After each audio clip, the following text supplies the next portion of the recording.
A new chapter in the history of our royal family has begun. The birth of a baby boy to the Duke and Duchess of Cambridge heralds the beginning of a new era for the British monarchy, but it also marks the continuation of this ancient institution. Throughout history, royal babies have captured the imagination of the world, and this one will be no exception. I've been looking at what lies ahead for our newly born third in line to the throne.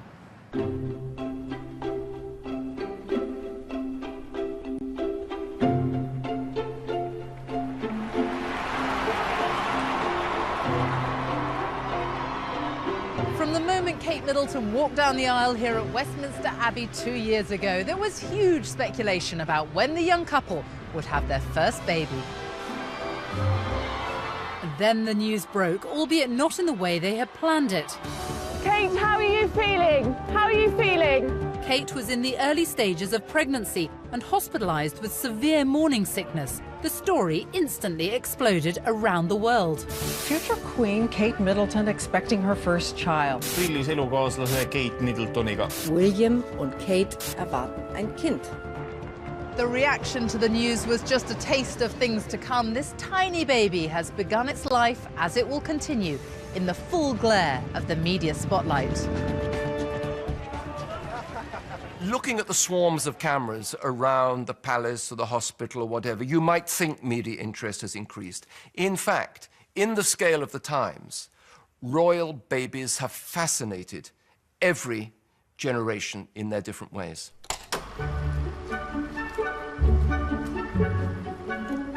Royal children have always lived life in the public eye. They have to be visible from the start. Our present Queen has been photographed since birth, and throughout her childhood, family photo calls and public appearances were regular events. I think the awful thought about it for me is that she can never ever do something on the spur of the moment, and your whole life is regulated. But as I once heard her say, once you accept that kind of life, it just becomes your life. But as technology advances, the pressure has become more intense. The people in there, look at them. One of the royal family's favourite photographers has been following their lives for the past 36 years across 120 countries.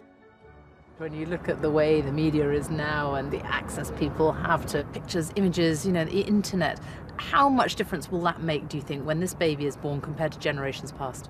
Well, it'll be the most photographed baby in the world. Every website will want to get the picture up first.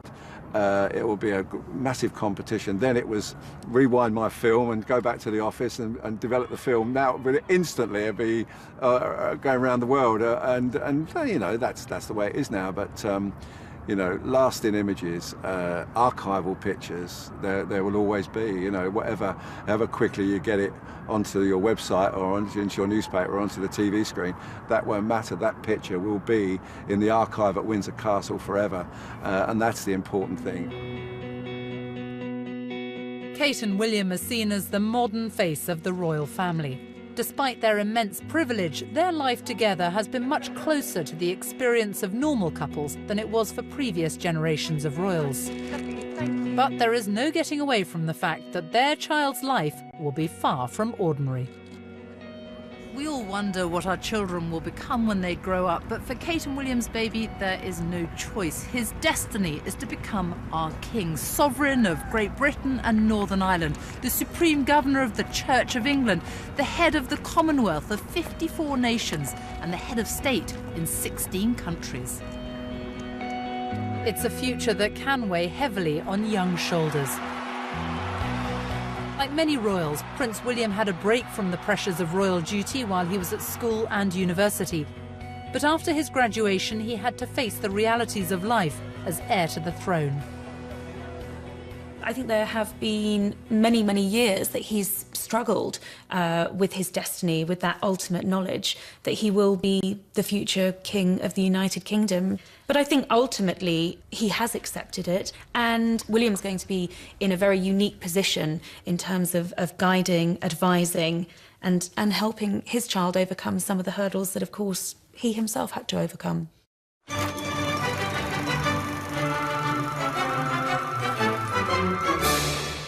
The arrival of a royal baby, particularly one in direct line to the throne, has always been an occasion for national celebration, and many of the traditions have remained the same. Then, as now, gun salutes from the Tower of London and Hyde Park. And peals from the bells of Westminster Abbey and St Paul's welcome a royal heir into the world. And the birth of the new arrival is announced with a notice on the gates of Buckingham Palace, as it was at both Prince Charles's birth in 1948 and Prince William's 34 years later. But every new generation of royals also decides to break with some of the conventions of the past. For centuries, royal mothers-to-be had their babies in their bedchambers, but Diana chose to have her baby here at St Mary's, Paddington, just a few miles down the road from Buckingham Palace. And so Prince William became the first heir to the throne to be born in a hospital. Less than a year after the fairy tale wedding of Prince Charles to Lady Diana Spencer, watched on television by 750 million people around the world, press and excited members of the public were camped outside St Mary's, waiting for the arrival of the couple's first child. And in another break with tradition, Prince Charles had been with his wife throughout the birth. Very kind, and somehow asked him not to make too much noise. Some sleep is badly needed. Prince William was now second in line to the throne. His future role, like that of his son today, was clear. This tiny baby would grow up to be king one day. Did you get much of a glimpse of him? Oh, yes. We can't see anything coming. We're so thrilled. What do you think of him then? Oh, it's wonderful. Absolutely fabulous. Things were very different when his grandmother, Queen Elizabeth, was born. She was the daughter of Prince Albert, the Duke of York, second son of King George V. Her uncle Edward, then unmarried and childless, was the direct successor to the throne, and Elizabeth was third in line. Nobody seriously thought she'd become queen one day. And unlike most kings and queens, Princess Elizabeth wasn't born in a royal palace, but here in Bruton Street in Mayfair. The house, which was destroyed in the war, was a grand but by no means palatial home in this affluent part of London. During the pregnancy, doctors soon realised that the birth was going to be difficult and transformed one of the rooms in Bruton Street into an operating theatre, where Princess Elizabeth was delivered by caesarean section in the early hours of the 21st of April, 1926. And this is the Daily News from the very next day. A daughter for the Duke and Duchess of York. And they talk of the crowds that gathered outside the house. So many people, in fact, that the nanny had to sneak the young Princess Elizabeth in her pram out through the back gates for what she called the baby's daily airing. But the world had to wait a while to get a good look at the new princess. This first photograph of her wasn't released until a month after her birth. The news of the princess's birth was also a welcome distraction from a major crisis that was about to hit the country. A few weeks before, a long, bitter fight between coal miners and mine owners was threatening to escalate into a general strike. The Home Secretary, Sir William Joynson Hicks, was involved in negotiations with the miners when he was distracted by an ancient duty. When a royal baby was born, a member of the government had to be present to witness the birth. It was a tradition that dated back centuries, probably to the time of James II. It was rumoured that he was unable to produce a legitimate male heir, and so smuggled a baby into his wife's bedchamber and passed him off as his successor. So Sir William Joynson Hicks was called to Bruton Street the night before one of his most important meetings with the coal owners to attest the birth of Princess Elizabeth. 22 years later, when the princess was expecting her first baby, her father dispensed with the age-old tradition and spared her the indignity of having a stranger in an adjoining room during the birth. The Home Secretary, Mr. Shooter Reed, was excused the historic duty of attending at the palace during the period of the birth. Elizabeth gave birth to Prince Charles in her bedroom at Buckingham Palace. Her family was dismayed by the noise of the crowds outside and wanted her to move to a room at the back of the palace, but she insisted. "I want my baby to be born in my own room, amongst the things I know," she said. We welcome you to an excited crowd outside the palace. And every now and again, a cheer goes up and the crowd start to chant, "We want Philip," or "We want the King." And we're looking up to Princess Elizabeth's rooms. They're heavily shuttered and curtained, but our thoughts are there at the moment. So Prince Charles was born to the cheers of the people at the palace gates. They'd come to celebrate a much-needed boost to the morale of a country still reeling from the Second World War. The prince was born just 3 years after the war had ended, and rationing was still in full force.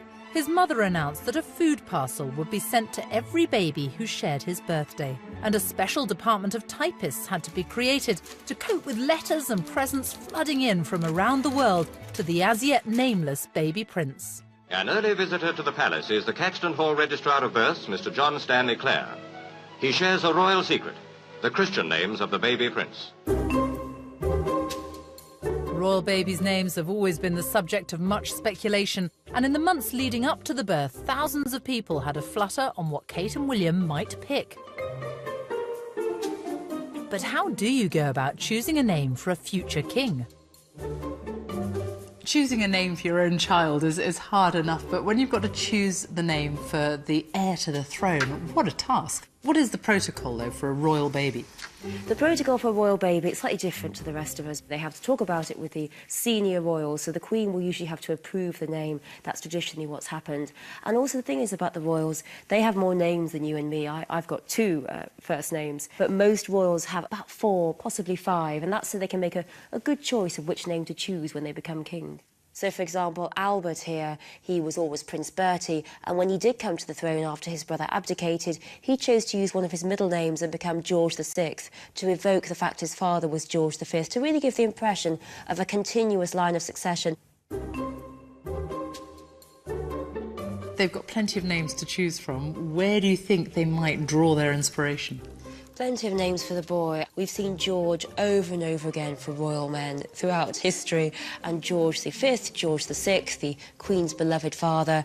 So I think we might see George in there. But there are other names here we can think about. There's Henry, the baby's uncle and probably godfather as well. Henry, of course, one of our most popular kingly British names. Albert, the name of the Queen's father. That might be one that they might pick as well, because it's kind of got that modern, old feel to it. William, well, the father's name is such an archetypal royal name. William the Conqueror, he's one of our most popular kings. I think we might see that as well, but again, not number 1. And what about a nod to Kate's family? What kind of names might they look to there? Well, we've got Kate's brother here is James. Of course, that's a very traditional name, a very biblical name. And we have had King Jameses. They just haven't been the most successful of British kings, perhaps. And it seems a name with rather poor associations. So I think maybe James might be off the scale, certainly for number 1. And also Michael is the name of Kate's father. And I think we might see that one in there as well.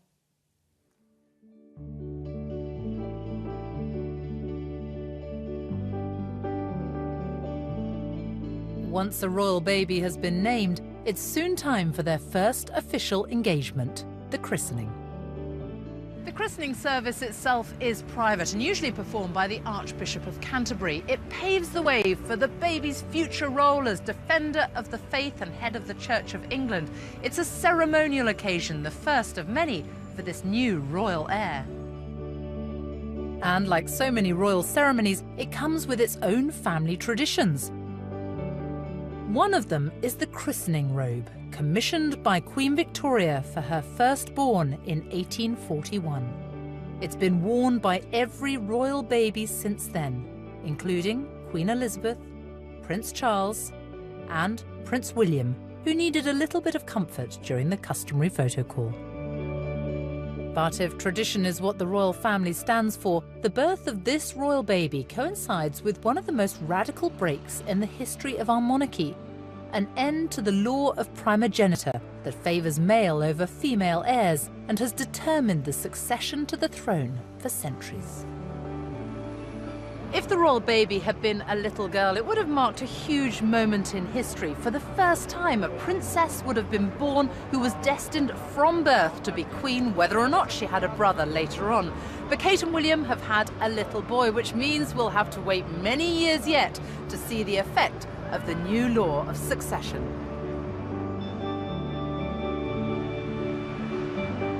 The bill to change the law of succession was put before Parliament by Deputy Prime Minister Nick Clegg. It's, I think, a long overdue step to make sure that the rules of succession fit modern times, even though they, of course, reflect centuries-old traditions. Tell me about the timing of it, though, because that was quite extraordinary, wasn't it? I mean, it genuinely was the case that the Commonwealth realms, and here you're talking about the most extraordinary array of countries, from Tuvalu to, you know, St Kitts to Papua New Guinea, Canada, Australia, all of them finally confirmed that they agreed with these changes in the rules of succession on the day that the Buckingham Palace confirmed that the Duchess of Cambridge was pregnant. And, you know, it was an extraordinary but very, very happy coincidence.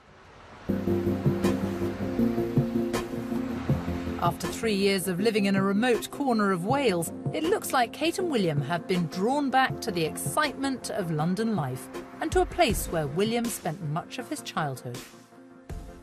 Kate and William already have a cottage in the grounds of Kensington Palace that they use as their London base, but behind that scaffolding, a much bigger home is being prepared. It's called Apartment 1A, and it won't be ready in time for the birth, but when it's finished, that wing of the palace is going to give them plenty of room for a royal nursery.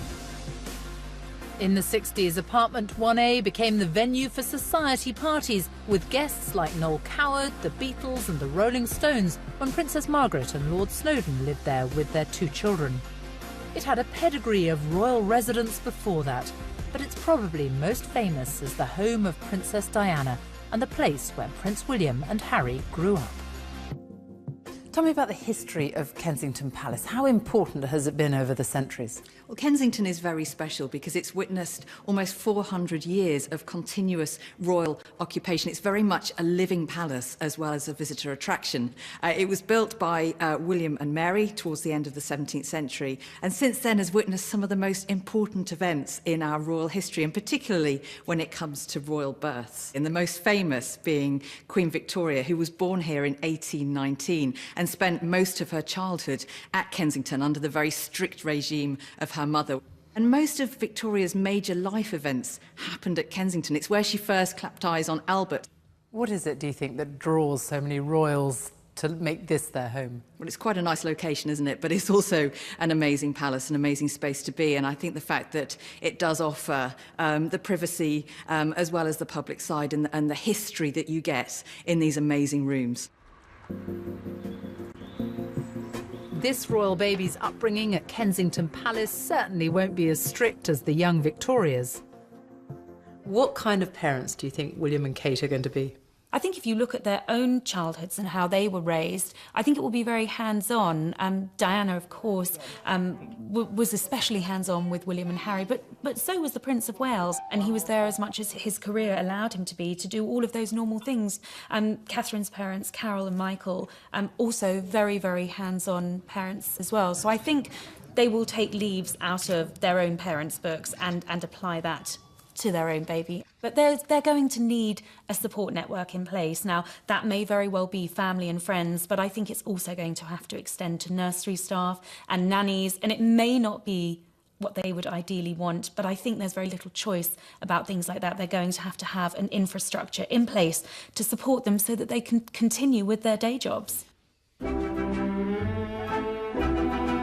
Nannies used to have a major role in the upbringing of their royal charges and would spend more time with them than their parents, who were often away on lengthy official trips around the globe.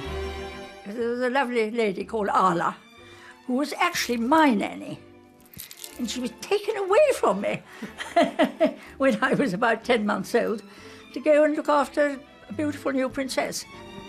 And little Elizabeth, here in Arla's arms, grew very fond of her first nanny. She was an absolute heavenly person. We all adored her. And then they had 2 lovely Scottish sisters, the MacDonald sisters. And the eldest one was always just known as Bobo. What kind of people were the nannies? What kind of characters? Well, Ala was obviously very strict in the old-fashioned way, but she also got the most wonderful giggles and was immensely loving and cuddly to the children, you know. A hugely important element in their lives, honestly. And what about the Queen as a child? What was she like? What was her character like as a young girl? Well, she was always the more serious of the two sisters. Margaret was always the really naughty one. They were all wonderfully happy doing the very simplest things. I mean, we played for hours in the autumn at what was called catching happy days. Well, that involved really running around like lunatics around the garden, catching leaves that fell off the trees. Insofar as possible, which it was, they were just ordinary children, doing all the ordinary things that children do. The two princesses still lived a life behind palace doors. They were home-educated by governesses and didn't get many opportunities to play with ordinary children. A special Buckingham Palace Girl Guide group was set up for them so they wouldn't be too isolated. When Princess Elizabeth had her own children, nannies continued to play a big role. Scenes like this would have been rare. Official duties called, and Princess Elizabeth and Prince Philip were often absent on long royal tours. They missed several of Prince Charles's early Christmases and birthdays. Here's wishing a very important young gentleman many happy returns of the day on his 3rd birthday. It's unfortunate that mother and father are not here to share it with him, but what a party they'll have when they do get back. When the Queen was at home, she tried to find a compromise between her role as monarch and mother. She changed the time of her weekly audience with Prime Minister Winston Churchill to be with her children at bath time. What was it like for the Queen when she had Prince Charles, she had Princess Anne? What was it like for her as a mother and a monarch? Naturally, as a mother, she loved her children, wanted to play with them, all the rest of it in a sort of normal way. And obviously that was slightly curtailed in moments when she had to do business things. Duty versus pleasure. I mean, having to give up certain things like loving your children and wanting to be with them for the duty of doing what you've got to do as Queen.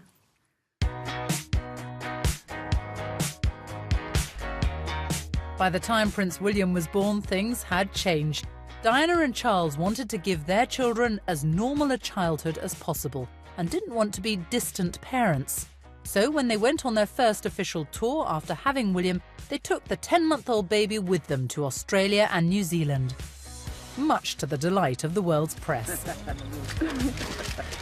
They went to Australia and New Zealand for 5 weeks. No royal baby had ever accompanied their parents before, and I think Diana said, if William doesn't go, I don't go, because she was a young girl. She was 20 years of age. This little baby was her firstborn. She didn't want to be 5 weeks away from him. And we got the arrival in Alice Springs, and we got a great photo call in Auckland where William crawled for the first time.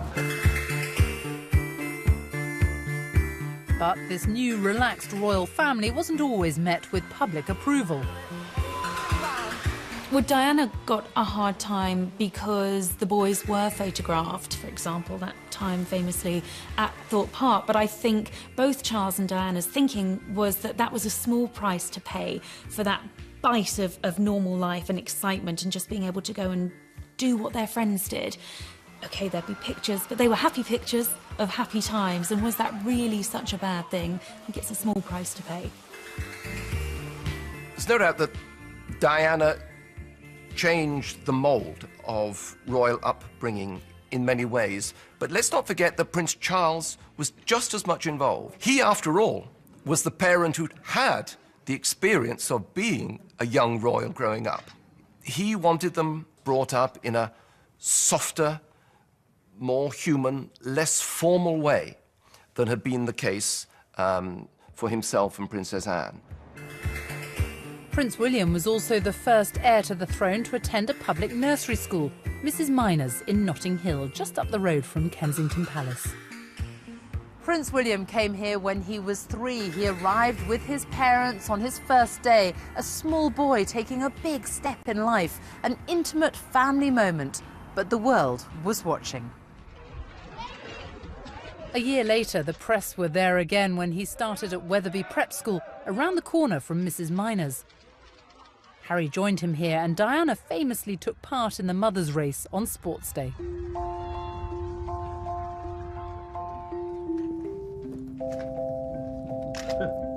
The challenge for royal parents is to hold on to the innocence of childhood whilst preparing the heir to the throne for the significance of the role that awaits them. Princess Elizabeth's handwritten diary of her father's coronation shortly after her 11th birthday really brings this home. By the time she wrote this, she would have known that in all likelihood she would one day be at the centre of the very same ceremony.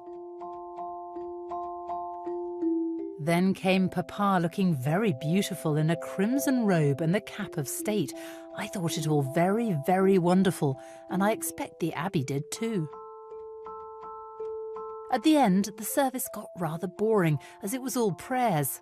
Granny and I were looking to see how many more pages to the end, and we turned one more, and I turned to the word at the bottom of the page, and it said, "Fini." We both smiled at each other and turned back to the service. No doubt the new royal heir will quickly learn to shoulder his responsibilities and master the art of public engagements, just like his great-grandmother, grandfather, and father, Prince William, did before him. It's a world away from most children's lives. As Princess Diana once remarked, most parents... Is that she can never ever do something on the spur of the moment, and your whole life is regulated. But as I once heard her say, once you accept that kind of life, it just becomes your life. But as technology advances, the pressure has become more intense.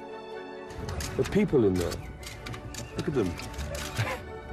One of the royal family's favourite photographers has been following their lives for the past 36 years across 120 countries.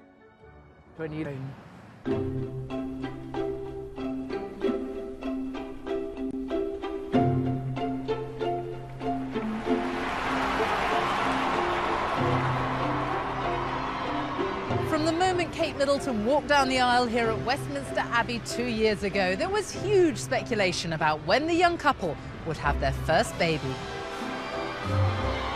And then the news broke, albeit not in the way they had planned it.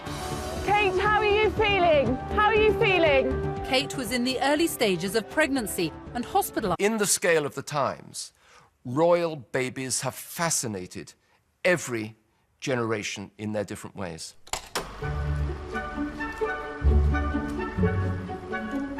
Royal children have always lived life in the public eye. They have to be visible from the start. Our present Queen has been photographed since birth, and throughout her childhood, family photo calls and public appearances were regular events. I think the awful thought about it for me. With severe morning sickness, the story instantly exploded around the world. Future Queen Kate Middleton expecting her first child. Elukaaslase Kate Middletoniga. William und Kate erwarten ein Kind. The reaction to the news was just a taste of things to come. This tiny baby has begun its life, as it will continue, in the full glare of the media spotlight. Looking at the swarms of cameras around the palace or the hospital or whatever, you might think media interest has increased. In fact,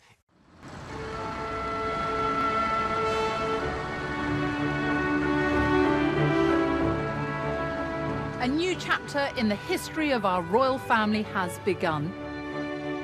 The birth of a baby boy to the Duke and Duchess of Cambridge heralds the beginning of a new era for the British monarchy, but it also marks the continuation of this ancient institution. Throughout history, royal babies have captured the imagination of the world, and this one will be no exception. I've been looking at what lies ahead for our newly born third in line to the throne.